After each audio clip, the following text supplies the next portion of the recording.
жалпы кәсіптік оқыту және бейнелеу өнері кафедрасында бұл 2011 жылдан бері бастап жұмыс істеп келе жатыр.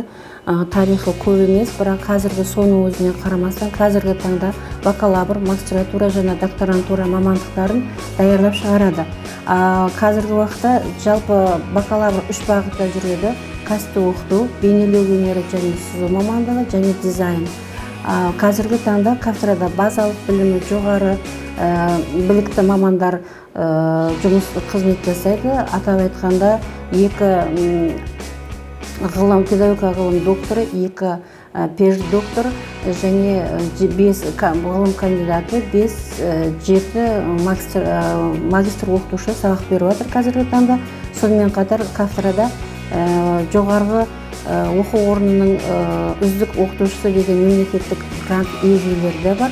Оларды атап айтатын болса, профессор Құшай Дәлебек Қолдасов және профессор Тәмірбекенов Жұмабек Медеу Жұматаевич.